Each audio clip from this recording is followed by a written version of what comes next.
Banco Central del Ecuador para garantizar la liquidez del Gracias, Ecuador. presidente. Ahora tiene nuevamente la palabra el ministro de Finanzas, Richard Martínez. Por bloques en las cosas que se han hecho alusión de manera reiterativa y en otras cosas eh, seré lo más específico posible.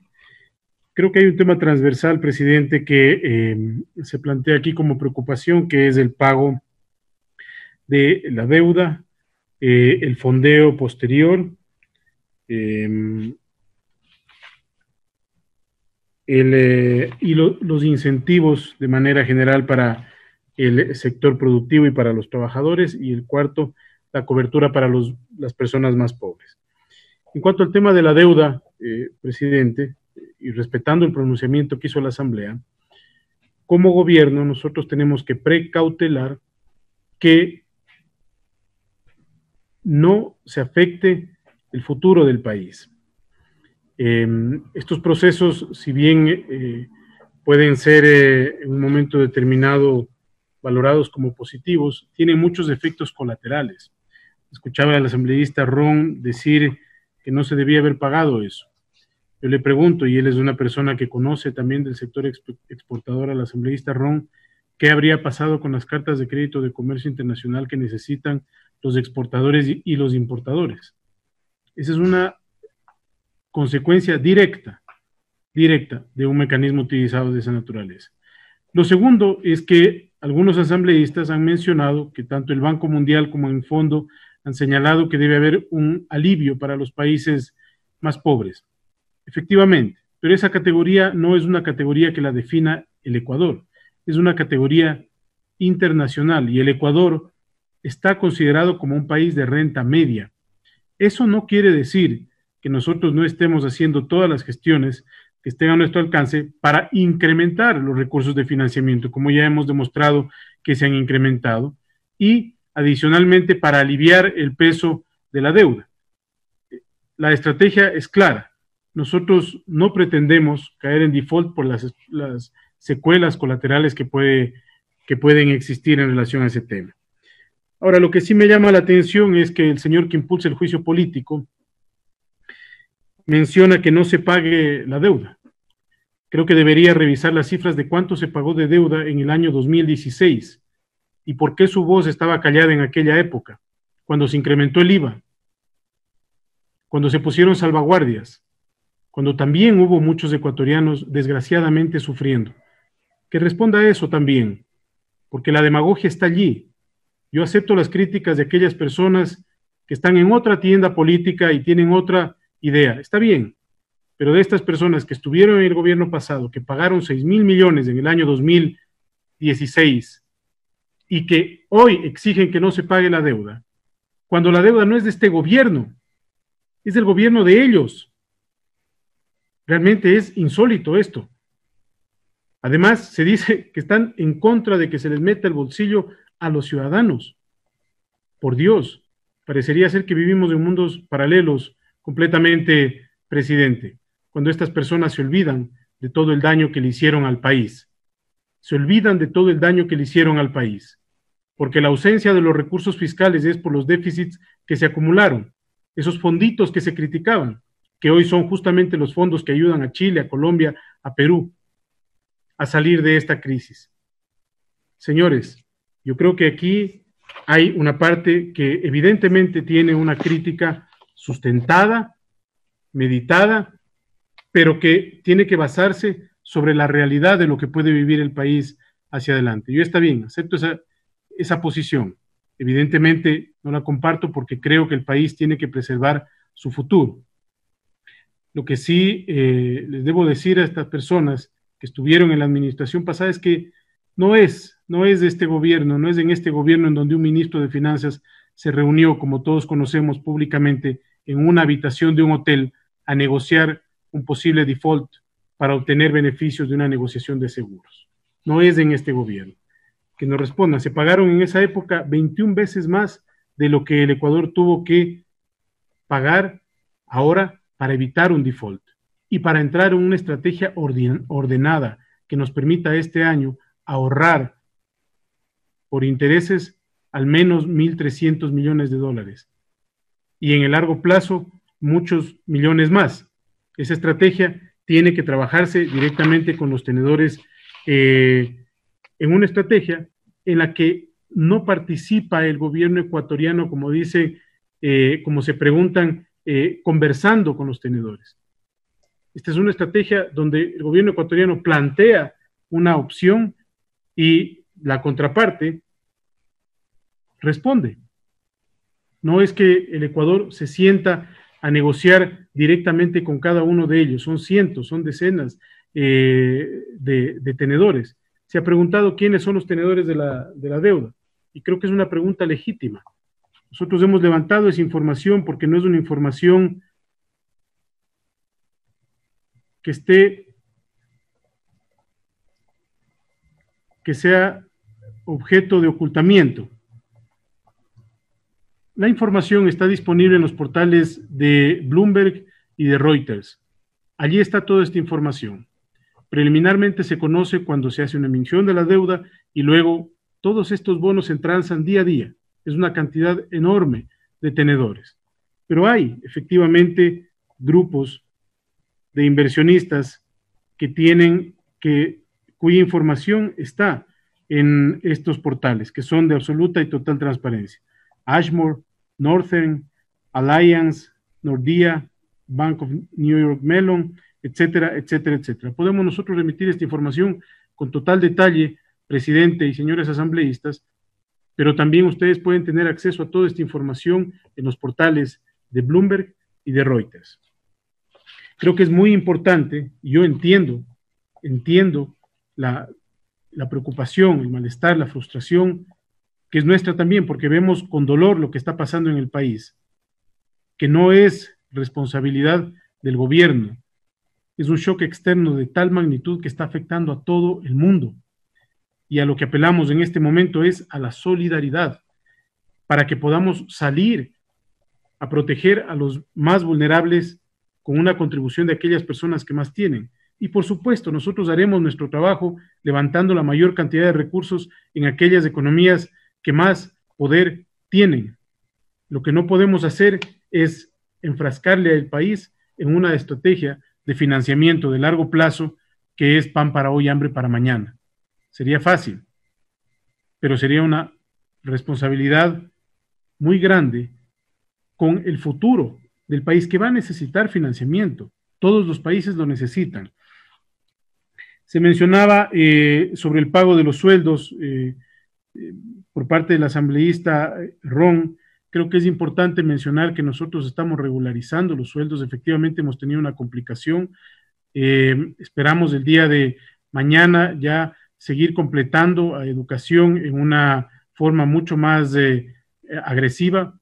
Han sido semanas complejas, hemos tenido paradas de recursos, también paradas de financiamiento de corto plazo a través de los CETES que estaban previstos, y claro, en un escenario de estrechez de liquidez, ese efecto también llega al gobierno nacional.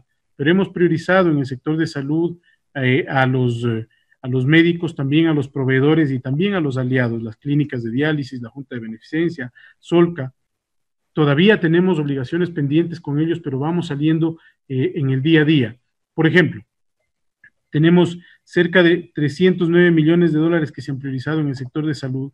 Se distribuyó inmediatamente un pago para todos aquellos proveedores que tenían deudas de montos bajos. Son cerca de 50 millones de dólares. También servicios, medicinas, insumos, equipo médico, etcétera.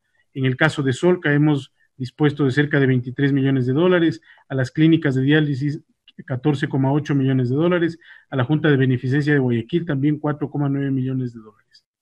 Es una situación compleja, particularmente este mes, pero nosotros vamos a empezar a regularizar toda esta situación con la llegada de los tributos que podamos acceder este mes. Evidentemente, no es el mejor escenario por la restricción de liquidez que tienen las empresas.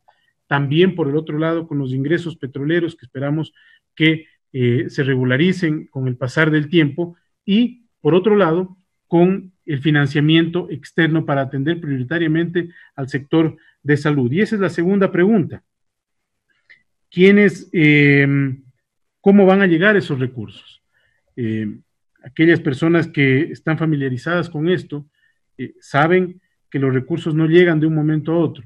Nosotros hicimos una estimación, pero lamentablemente ha habido ligeros retrasos, en mi opinión, porque tenemos ya la confirmación de que en esta última semana de abril el directorio del Fondo Monetario sesionará para hacer el desembolso. Esa es una buena noticia para el país. Y hemos solicitado recursos adicionales a los que estaban previstos inicialmente. Estamos en esa gestión. El Fondo Monetario en un principio confirmó 500 millones de dólares. Estamos gestionando el incremento de esos recursos. Esperamos tenerles buenas noticias para el país a fin de mes. No se trata de que estamos de brazos cruzados, ni mucho menos. Estamos todos los días, todo el tiempo, gestionando, no solo a nivel técnico, sino también a nivel diplomático, como corresponde a una gestión de esta naturaleza, que se incrementen los cupos para el Ecuador, que se incremente la velocidad con la que llegan los desembolsos. Pero hay realidades que lamentablemente no están en nuestras manos. Hacemos todo lo que está a nuestro alcance. Tenemos particularmente a los embajadores muy activos para que a través de los representantes de los distintos países en los directorios de estos organismos multilaterales puedan acelerar la llegada de esos recursos. Del Banco Mundial esperamos que el directorio se realice el día 7 de mayo. Esa es la confirmación que tenemos. ¿Por qué se retrasó ese directorio? Justamente por el incremento que están haciendo del desembolso para el Ecuador. Estas cosas son procedimientos que no maneja el país, pero si en un inicio estaba previsto 350 millones, el gobierno nacional pide acceder a 500 millones de dólares, son días de retraso. Ese directorio se va a dar el 7 de mayo. Tenemos de BID y 280 aproximadamente y de CAF 350. Aún tenemos que confirmar la fecha del directorio. Lo que se nos ha dicho de manera preliminar es que esos recursos van a llegar en el mes de mayo. En el caso de China, tenemos el cierre de las negociaciones a finales de mes y los desembolsos llegarán en el lapso de 7 a 10 días. Lamentablemente, insisto, son días difíciles para todos nosotros, para ustedes, para el gobierno. No se trata de un tema político, es un tema material, así lo vemos nosotros, porque también estamos conscientes del sufrimiento que están teniendo miles de personas. Y por eso hemos activado esta red de protección tan amplia. Muchos dirán que es poco. Nosotros creemos que en función de las circunstancias ayuda a responder inmediatamente y la vamos a incrementar, por supuesto. 1 millón de personas que se van a beneficiar de este bono de protección social y 1 millón de personas adicionales, muchas de las cuales van a poder autorregistrarse en este esquema. Sin duda es un tema que, en nuestra opinión, permite dar un oxígeno a todas estas personas que no pueden vivir si no es del día a día. Estaríamos hablando de 3 millones de personas que reciben la transferencia del bono monetario. Y eso, en función del número de perceptores, se expande a 12 millones de ecuatorianos. Alguien sugería que se debe incrementar ese valor. Está bien, lo vamos a revisar en función de las disponibilidades que tengamos, pero me parece que es una sugerencia válida. Nosotros no vamos a desconocer, mientras más recursos podamos darles a las personas más pobres, aquellas que no tienen un ingreso, aquellas que no tienen un sustento diario, más vamos a poder, o mayor capacidad vamos a tener para poder salir de este momento tan duro que está viviendo el Ecuador. Sobre los intereses también que se planteaba la pregunta, ya he manifestado el criterio. Nuestro objetivo es que podamos liberar este año al menos 1.300 millones de dólares de intereses, el próximo año una cifra mayor, y eso ya es parte del reperfilamiento de la deuda. En cuanto a las facilidades petroleras, flujos futuros, titularización, por supuesto, son opciones que se están considerando. Y aquí hay un problema también de acceso, no solo en cantidad, sino en costo del dinero. Y hay que tener cuidado con aquello. Decía el asambleísta Ron que hay operaciones de financiamiento, por supuesto, pero si nosotros vemos la realidad del Ecuador, tenemos que ser cautos en que esas operaciones de financiamiento no vengan a unos niveles que después no se pueden sostener. Y eso es lo que está en este momento trabajando el Ecuador.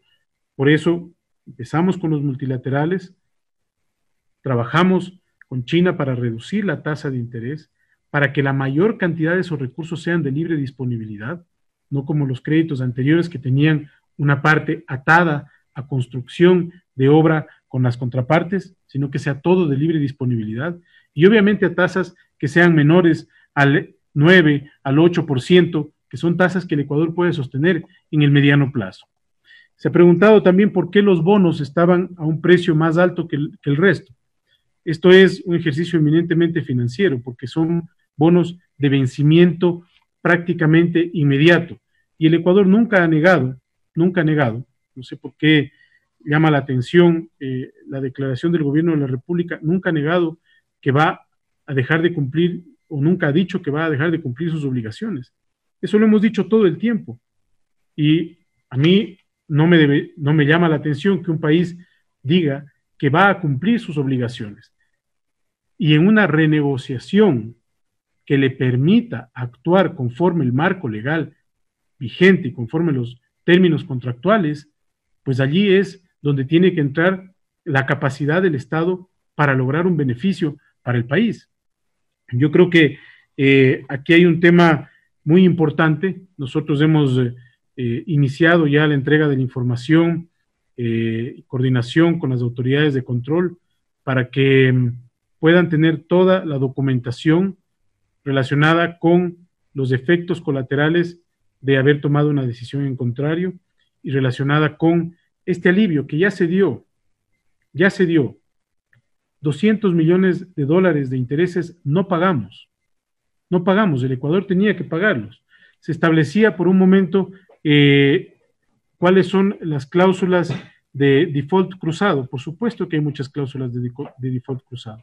La mayoría de ellas son con aquellos contratos que, insisto, no se hicieron en este gobierno, pero aún así, guardando sensatez y quitando la parte política de por medio, nosotros hemos buscado ser muy responsables con el manejo de esa deuda, para evitar quitar fuentes de financiamiento para nuestros exportadores, para evitar quitar fuentes de financiamiento para los productores también a través de insumos, materias primas y bienes de capital, para evitar quitarle financiamiento al país, al futuro, y para evitar que el país luego esté en un proceso de litigios. Veamos lo que le pasó a Argentina en su momento, después de un default. Embargue de cuentas, embarque de activos, embargue de dineros de exportadores en el exterior. Eso es lo que sucede. Entonces, estamos actuando con la mayor responsabilidad posible dentro de un escenario extremadamente complejo. Hemos repriorizado los recursos para salud, como he mencionado, hemos atendido a los proveedores, las clínicas de diálisis, Solca, Junta de Beneficencia, priorizamos el pago de salud, hemos hecho todas las reformas presupuestarias que se han solicitado para incrementar personal en ciertos hospitales, para garantizar que puedan tener acceso a los recursos.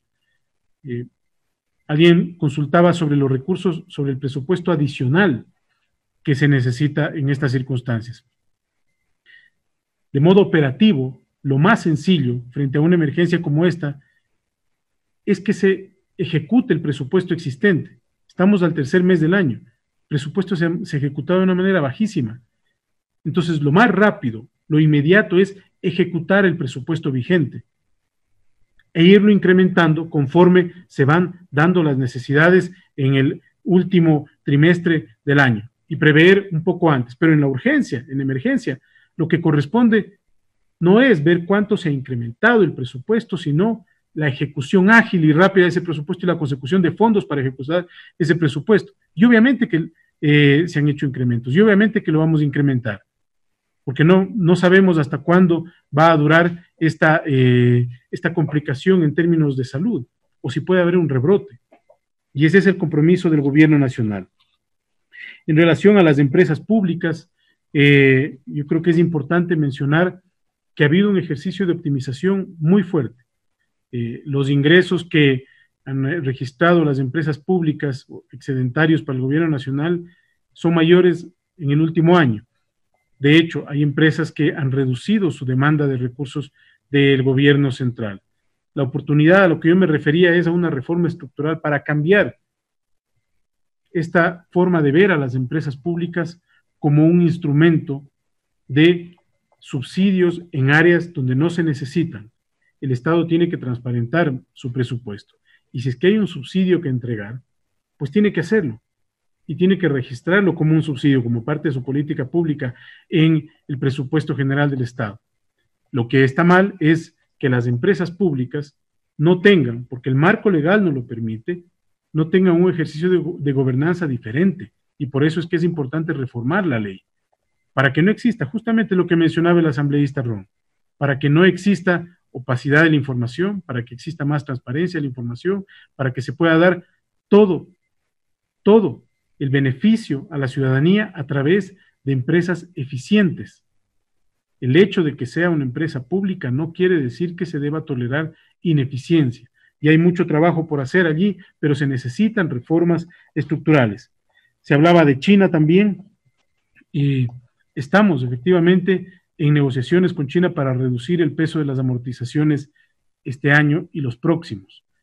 Una vez que culminemos esa negociación, yo ponía una cifra allí de una expectativa que está ya bastante adelantada, de algo más de 300 millones de dólares, por el compromiso verbal que existió hasta el momento. Esto tiene que formalizarse, esto tiene que llegar a un documento en donde las partes suscriben el acuerdo, y la ventaja de eso no solamente es el aplazamiento de ese pago, sino el nuevo financiamiento que va a llegar al país.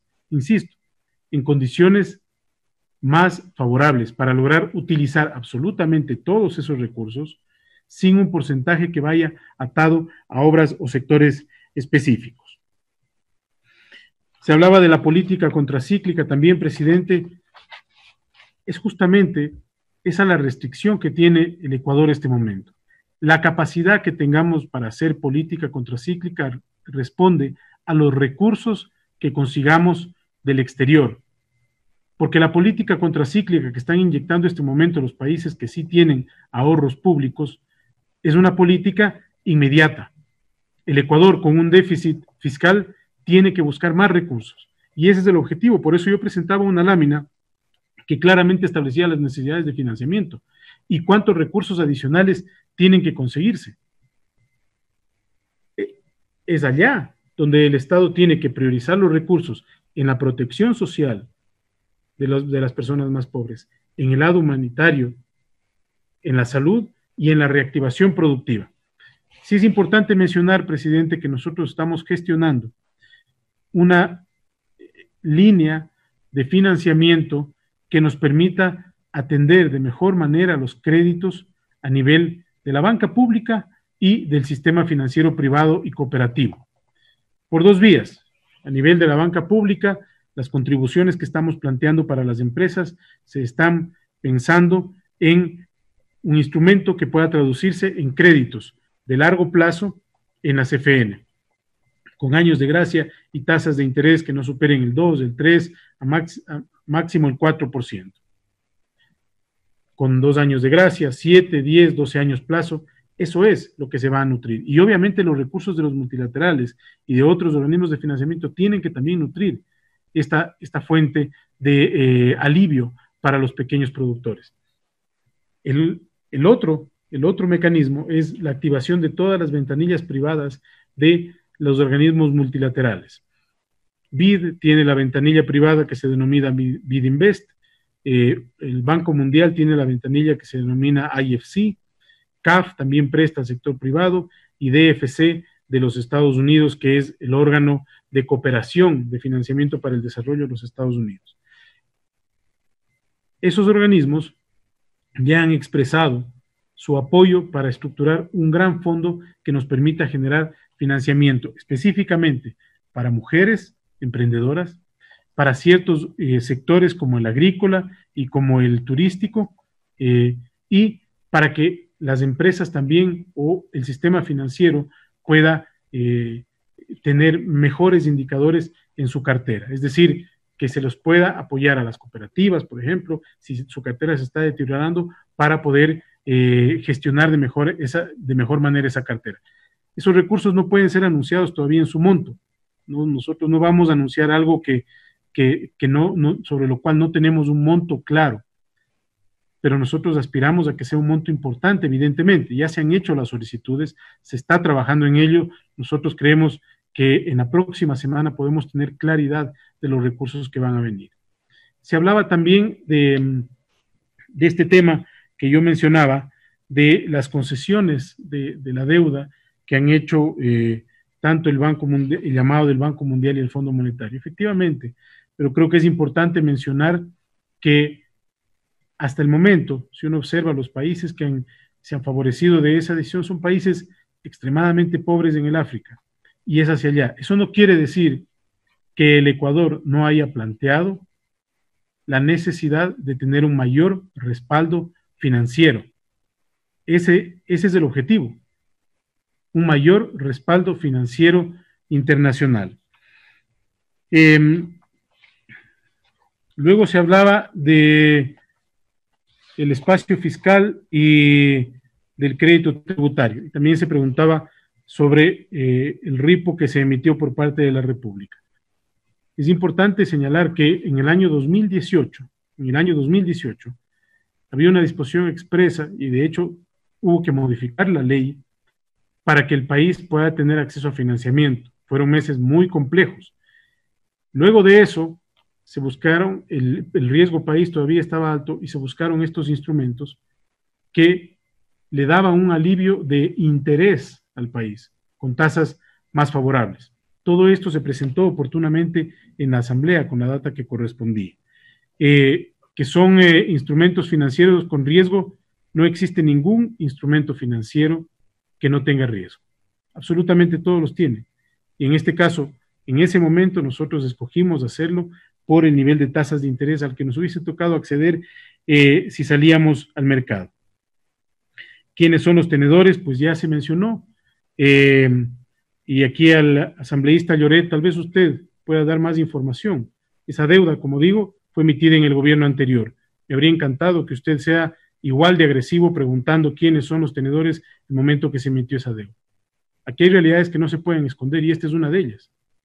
Pero también vamos a actuar con responsabilidad. Insisto, lo más fácil habría sido salirnos con una respuesta de que no es nuestra responsabilidad porque no hemos asumido esa deuda, el no pago. Pero hemos hecho lo responsable para que el país tenga hacia el futuro fuentes de financiamiento. Los países que han entrado en default han tardado entre 5, 7 y 10 años, dependiendo del país, en volver a tener acceso a financiamiento. La asambleísta Andrade mencionaba los temas de agricultura, trabajadores autónomos y un fondo y un bono también para los trabajadores. Mire, aquí hay muchos instrumentos. Es complejo encontrar una única vía. Yo considero que la asambleísta tiene razón en el sentido de que la agricultura y los trabajadores autónomos tienen que ser absoluta y totalmente priorizados.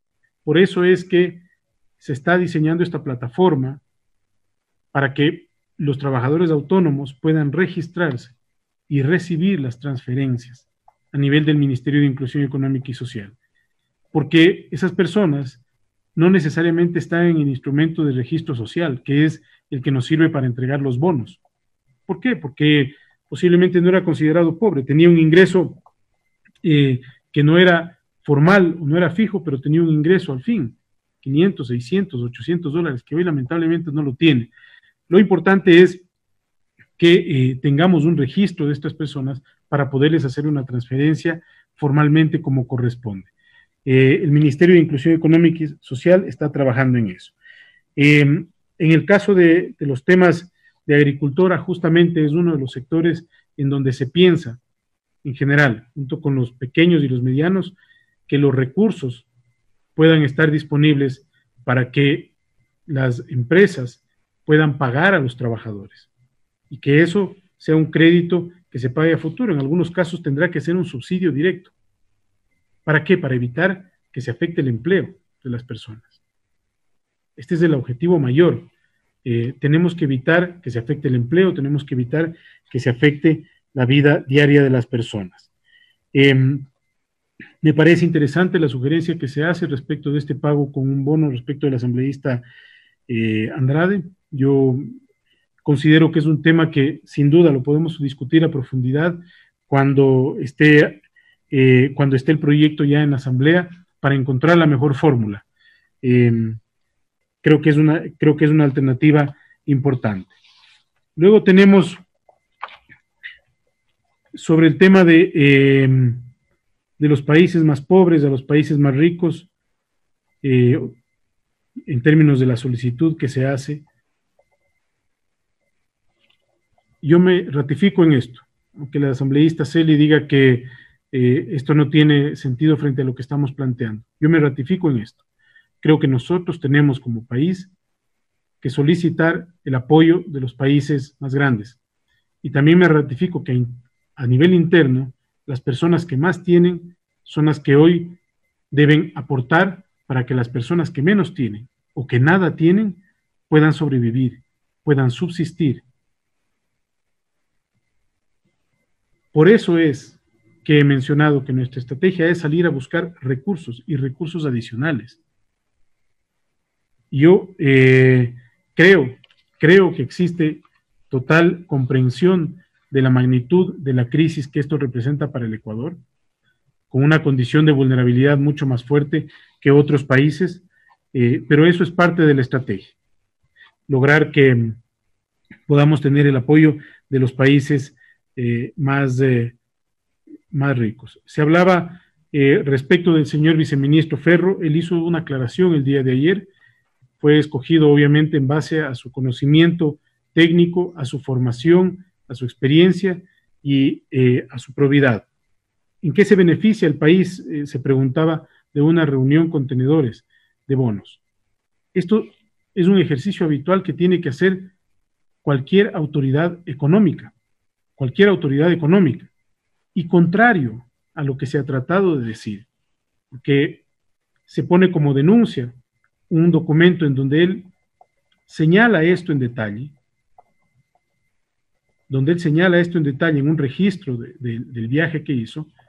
Es más bien un gesto de transparencia, detallar con exactitud cuáles son las reuniones que se han tenido en los viajes internacionales, que son con organismos internacionales, que son con agencias de riesgo, que son con inversionistas. ¿Por qué? Porque hay que mostrar la estructura del presupuesto, de las expectativas. Finalmente, son personas, los multilaterales, las agencias de riesgo, etcétera, que están pendientes de lo que pasa en el país. Y es importante que las autoridades económicas den su punto de vista con absoluta imparcialidad, con absoluta claridad y con un absoluto tratamiento de las políticas públicas, más no de políticas individuales, bajo ningún concepto. Se preguntaba también sobre el riesgo país. ¿Por qué subió tanto? Bueno, veníamos en una fase en la que ya venía subiendo el riesgo país por la caída abrupta del precio del petróleo, pero luego todo este efecto que ha tenido el coronavirus y también la propia estrategia de financiamiento hizo que el riesgo país tenga un comportamiento diferente. Se ha hablado del precio de los bonos 2020, los precios, insisto, como estaban en precios estables durante algún tiempo de esos bonos, porque es un bono que ya está por vencer. Lo que creo que es importante también mencionar es que si el Ecuador no hacía un proceso de reperfilamiento en el año 2019, en marzo se debía haber pagado 1.500 millones de dólares. Eso se está perdiendo de vista. En el mes de marzo vencía ese bono y ese bono fue emitido por 1.500 millones de dólares. El Ecuador lo que hizo en el año anterior, en el 2019, fue reperfilar para quitar toda esa presión y pagarla más adelante.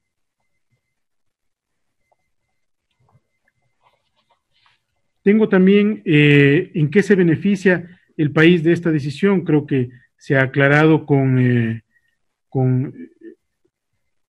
los datos que he presentado y las aportaciones que se han hecho aquí. Y sí creo que es importante mencionar también que coincido plenamente con la urgencia de la llegada de los recursos.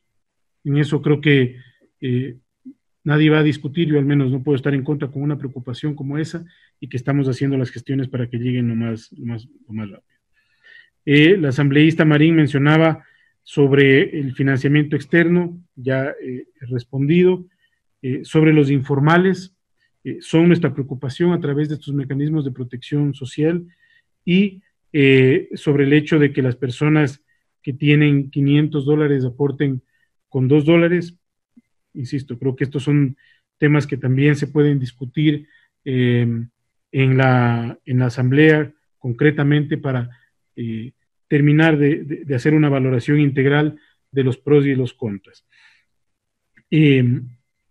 Evidentemente, hemos tratado de ser muy progresivos en esa tabla. Las personas que tienen ingresos bajos, como son ingresos de $500, hacen una contribución muy baja, del 1% de ese total, y lo que estamos haciendo es garantizar del 0,1%, perdón, del total, y lo que estamos haciendo es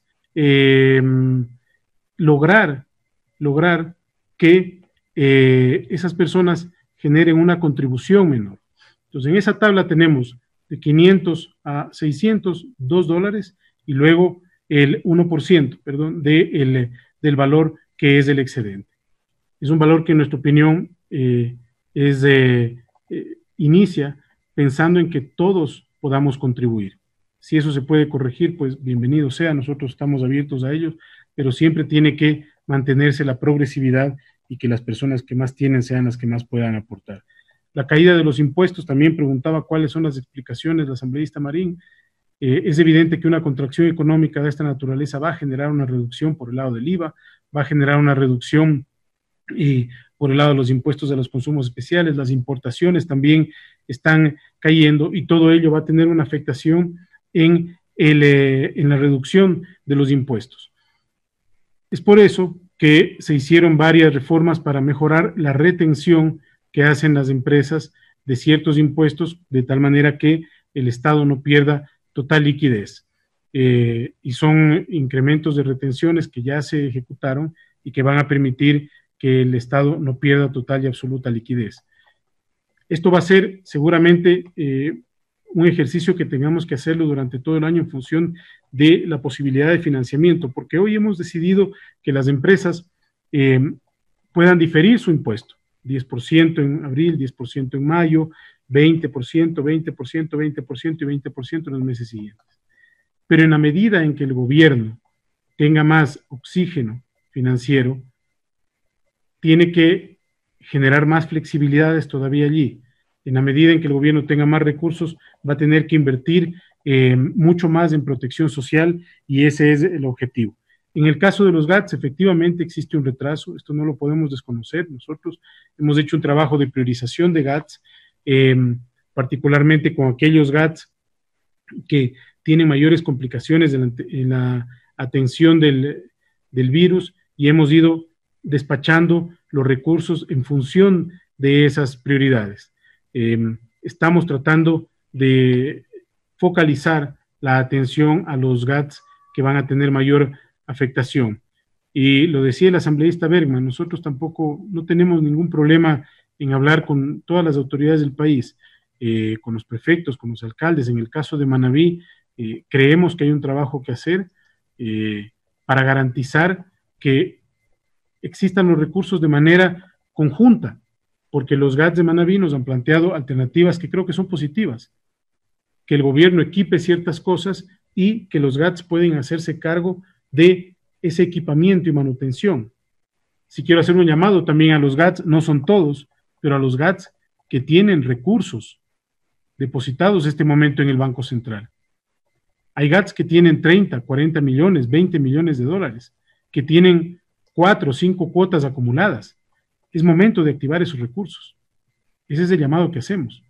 Y yo le tomo la palabra al asambleísta Bergman, al margen de que señala que apoya el juicio político una vez que salgamos de esto, no tengo problema. Pero lo importante es sentarnos a trabajar por la provincia. Lo importante es sentarnos a trabajar por la provincia.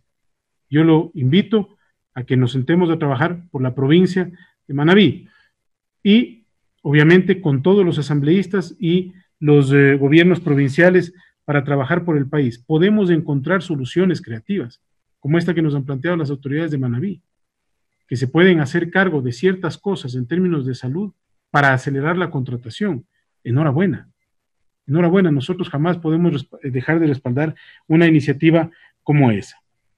Preguntaba el asambleísta Marín cuánto se espera recaudar por la ley. Nuestra estimación preliminar es de 900 millones de dólares. Eso puede variar, sin lugar a dudas, por el comportamiento económico este año de las personas, y se mencionaba que hay que tener un equilibrio sanitario. La asambleísta Peña mencionaba que efectivamente un documento de la CEPAL señala que hay que tener la fortaleza económica, coincidimos con eso, y sobre las obligaciones que se mantienen. Por eso la ley lleva un apartado sobre los temas de arriendo para evitar los desalojos, no solamente de aquellos procesos que ya generaron o que ya fueron tramitados por la vía ordinaria, sino que también aquellos procesos nuevos que pudieran darse, para evitar que eso suceda. En el caso de las escuelas privadas también tenemos un artículo muy concreto en relación al tema, y se hablaba de las exenciones. Yo coincido en esto, creo que el país tiene que entrar a una gran reforma tributaria integral. Hoy es el momento de la emergencia humanitaria, de la emergencia sanitaria, pero el Ecuador tiene que discutir una gran reforma tributaria. Y parte de eso que tiene que discutir son la gran cantidad de exenciones y exoneraciones que existen. Particularmente por el lado de las exenciones, son 5 puntos del PIB que anualmente sacrifica el Estado ecuatoriano en favor de temas que no deberían estar exentos, algunos de ellos, otros sí, temas como medicinas, alimentos básicos, o alimentación, productos básicos. Es natural que tengan una exención, pero en el resto de productos evidentemente se puede hacer, y también exoneraciones tributarias para las empresas. También se señalaba, bueno, ¿cuándo llega la plata? Decía el asambleísta Simbaña, creo que trazado una hoja de ruta, la mesa de diálogo sobre los subsidios a los combustibles. Esta mesa se vio paralizada por la fuerza de las circunstancias de la crisis que tenemos que atender. Sin embargo, yo mencionaba en mi presentación de que sí es importante hoy evaluar la decisión que buscaba tomar el gobierno nacional. El tiempo finalmente demuestra que era una decisión positiva, porque el ciudadano hoy podría tener acceso a un combustible mucho más barato. Y por eso es que, en mi opinión, sí podemos nosotros establecer en el corto plazo mecanismos que nos permitan llegar a una focalización ágil y rápida. Estábamos trabajando en una propuesta que era integral. Creo que eso tiene que entrar a una nueva revisión para evitar que ese mecanismo de focalización tarde mucho en llegar al país. Se preguntaba sobre los tenedores de los bonos, pues he dado algún detalle de la información, esto lo puedo circular inmediatamente al presidente de la Asamblea, y esto está disponible en las páginas de Bloomberg, de Reuters que he señalado. El proceso comercial con los Estados Unidos es un objetivo del gobierno nacional, pero sí puedo decirle al asambleísta que este momento, este tipo de cosas, de políticas, de comercio, están, al menos momentáneamente, están paralizadas, porque tanto Estados Unidos como Ecuador y todos los países están regresando a ver cómo atienden la emergencia. Pero es un objetivo del gobierno nacional y en eso se va a continuar. El asambleísta Suero hacía una mención a denuncias sobre los cursos. Muy importante, asambleísta, lo que usted ha mencionado, porque me da pie a informar a la ciudadanía que desde el Ministerio de Economía y Finanzas se han hecho al menos 12 denuncias a la Fiscalía, 12 denuncias a la Fiscalía para que se tramiten casos en los cuales hemos recibido, y lo invito al asambleísta Suero a que sobre esta denuncia que usted ha recibido planteemos otra más a la Fiscalía, que es un órgano con el cual hemos colaborado con toda la información para que se investiguen estos casos. No puede ser posible, bajo ningún concepto, que existan estos cobros por despacho o tramitación de los pagos. Entendemos nosotros que hay una red montada que se está investigando este momento y que esperaríamos que tenga pronto resultado y un buen resultado para el país, el develamiento de la información que ya no nos corresponde a nosotros. Espero que comprenda eso. Eso es el trabajo de la Fiscalía y debe tomar los procedimientos para que todo tenga una validez legal como corresponde. Y el Ministerio de Economía y Finanzas se certificó con el proceso 37001, con la ISO 37001, que es la ISO antisoborno. Es un proceso que ha tomado más de 8 meses, 9 meses para que el Ministerio de Economía y Finanzas se pueda certificar, porque lo importante son los procesos de mediano y largo plazo, al margen de las personas. Si el Ministerio de Economía y Finanzas tiene un proceso de certificación, las personas tienen que adaptarse con el tiempo a ese proceso, independientemente de las autoridades que vengan. Es el único país, al menos de América Latina, del que puedo dar fe y garantía de que tiene esta certificación. Las entidades de certificación nos han dicho que es tal vez el único país del mundo que tenga esta certificación, el Ministerio de Economía y Finanzas del Ecuador.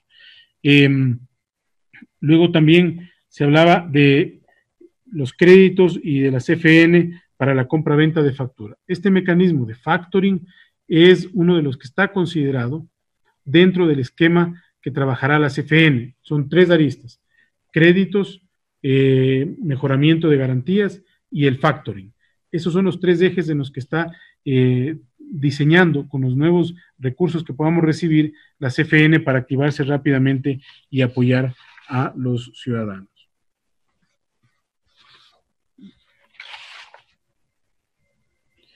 El asambleísta Celi mencionaba que se podría suspender temporalmente el pago.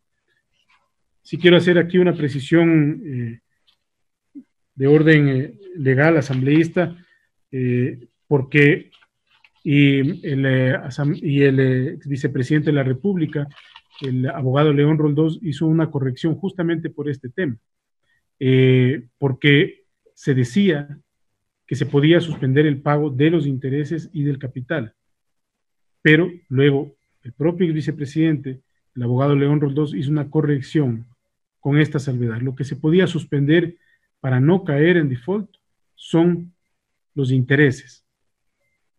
El pago del capital no se podía suspender. Esas son las reglas las reglas legales a las que tiene que allanarse la parte contractual que corresponde.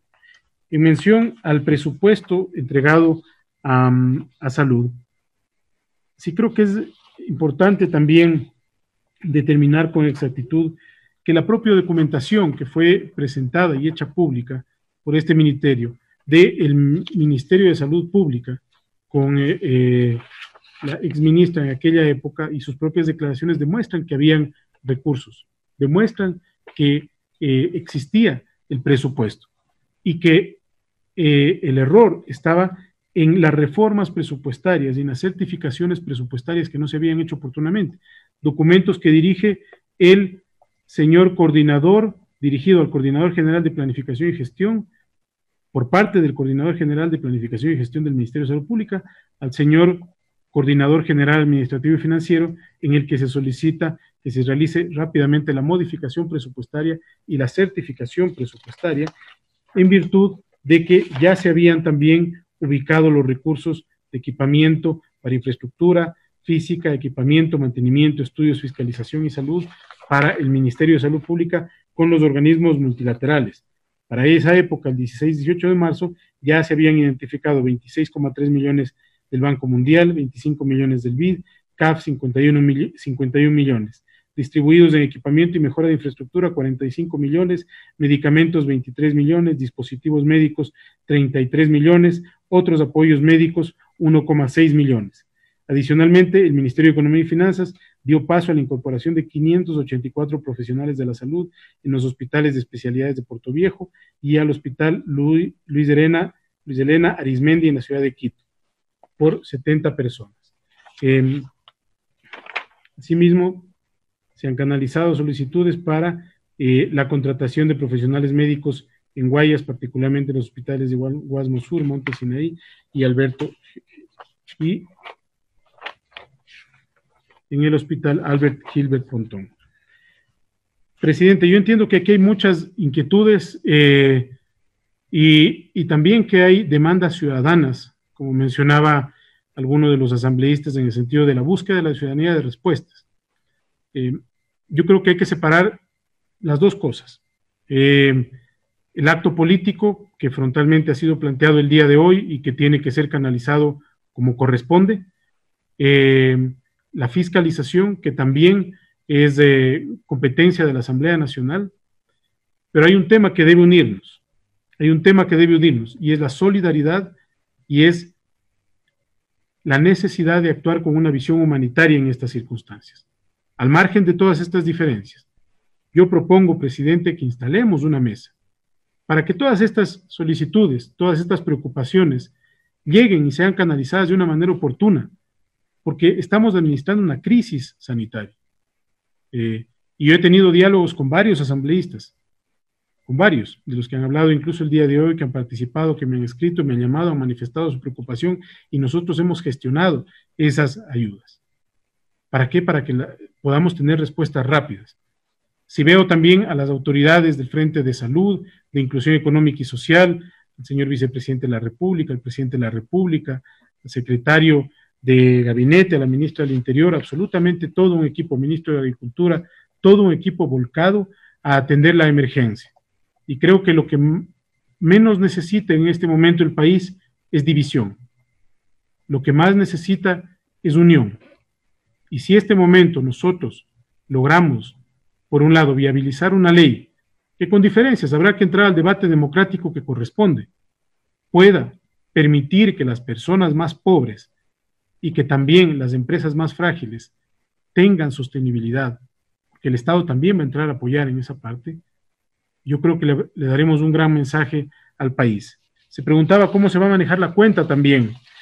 Pues bueno, se ha establecido, y esto ha sido analizado durante los días anteriores, en el sentido de mejorar la estructura de esa cuenta para que sea una cuenta especial, una cuenta que tenga rápido uso, y al contrario de lo que algún asambleísta mencionaba, no recuerdo en este momento quién planteó esto, no se trata de decir que el Estado y que el gobierno no tiene capacidad de administración, al contrario, se trata de escuchar a la ciudadanía en sus preocupaciones también respecto de las malas experiencias que ha tenido en el pasado con el uso de esos fondos, donde ha habido sobreprecios, donde ha habido corrupción, donde denuncias de corrupción, donde ha habido muchos problemas de ejecución.